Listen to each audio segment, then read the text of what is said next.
शिक्षण क्षेत्रामध्ये खळबळ उडवून देणारी आत्ताच्या क्षणाची एक मोठी बातमी येते पुण्यातून।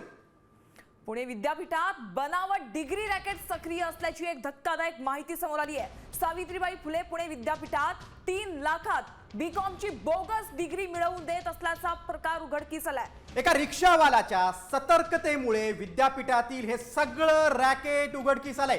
रिक्षा चालवून उदरनिर्वाह करणारे महेश कदम हे सावित्रीबाई फुले पुणे विद्यापीठात मुलाच्या उच्च शिक्षणासंदर्भात चौकशी करण्यासाठी गेले होते आणि त्यावेळी वित्त व लेखा विभागातील रमेश मुखेकर यांच्यासह त्यांच्या 3 ते 4 सहकाऱ्यांनी महेश कदम यांना 3 लाखात बीकॉम ची डिग्री सर्टिफिकेट देण्याचं कबूल केल्याचा आरोप त्यांनी केलेला आहे। बघा, मोठी बातमी आहे पुण्यातून बोगस डिग्री ऑपरेशनची। शिक्षण क्षेत्रात खळबळ उडवून देणारी ही बातमी आहे। मागच्या वर्षी मी मुखेकरांना भेटलो असं तर ते म्हणले अजून त्याला 3 वर्ष होऊ द्या, तो काम करतोय, कामच करू द्या त्याला, मी तुम्हाला 3ही वर्षाचं certificate first year, second year, third year आणि डिग्रीचं सर्टिफिकेट हे 3ही पण देतो म्हणे, तुम्हाला काही देऊ नका, तुम्ही काही नका करू, बाकी मी सगळं करतो। तर म्हणलं बा किती पैसे द्यावं, तर ते 3 लाख रुपये मागत होते। म्हणलं मी एवढे पैसे देऊ शकत नाही बा। हा नाही करता करता 1.5 लाखामध्ये ठरलं। दिले असं ते त्यांनी मला फर्स्ट इयर सेकंड इयरच्या मार्कशीट पाठवले त्यांनी। नंतर मला 8-10 दिवसांनी त्यांचा फोन आला, तुमचं डिग्री सर्टिफिकेट तयार झालेले, पुढची अमाऊंट पाठवा। पण म्हणलं सर मला याच्या जरा डाऊट येतोय, म्हणलं तुम्ही पुणे युनिव्हर्सिटीचं पाठवले, 2014 साली पुणे विद्यापीठाचं नाव बदलून सावित्रीबाई विद्यापीठ झालेले नाही, बोले तसंच येतं, ते आमचे कर्मचारी लोक तसंच करतात। डुप्लिकेट सर्टिफिकेट देण्याचा एक व्यवहार ठरला, ज्यामध्ये पहिल्या वर्षाची मार्कशीट, दुसऱ्या वर्षाची मार्कशीट, तिसऱ्या वर्षाची मार्कशीट, डिग्री सर्टिफिकेट या सगळ्या गोष्टी तो मला बनवून देतोय। आणि ते देत असताना त्याच्यामध्ये त्यांनी मला 3 लाखाची मागणी केली, तर आमच्या 1.5 लाखामध्ये व्यवहार ठरला।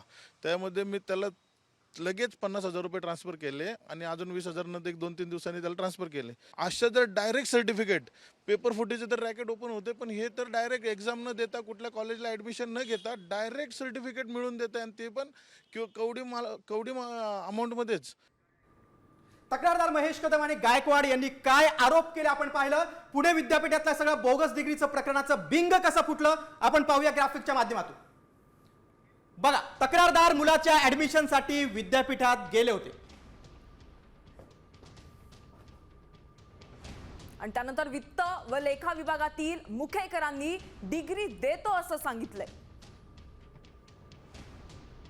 बघा, बिंग कसं फुटलं आपण बघतो। त्यानंतर काय घडलं तर 3 लाखात बीकॉम ची डिग्री देण्याचं या कर्मचाऱ्यांनी कबूल केलं आणि तक्रारदाराला वेगवेगळ्या वर्षांचे 4 सर्टिफिकेट देण्यात आलेले आहेत। वेगवेगळ्या वर्षांची डिग्री सर्टिफिकेट दिल्यानं संशय आला आणि त्यानंतर हे डिग्रीचं बिंग जे आहे ते फुटलेलं आहे। एक मोठी बातमी आपण अगदी पाहतोय बरोबर, पुण्यातून। बोगस डिग्रीचं कसं फुटलं बिंग आपण पाहिलं। आता थेट जाऊया पुण्यामध्ये, आमचे प्रतिनिधी सागर आव्हाड आपल्या सोबत आहेत। सागर, हे सगळं गंभीर प्रकरण आहे, मात्र या पाठीमागे एकटा खोसेकर नसेल किंवा एखादा 1-2 कर्मचारी नसतील, ह्याची मुळं पाळक एकदम खोलवर असणार आहेत। बड्या धेंड्यांची नावं समोर येणं खूप गरजेचं आहे। आणि किती वर्षापासून हा सगळा प्रकार सुरू होता?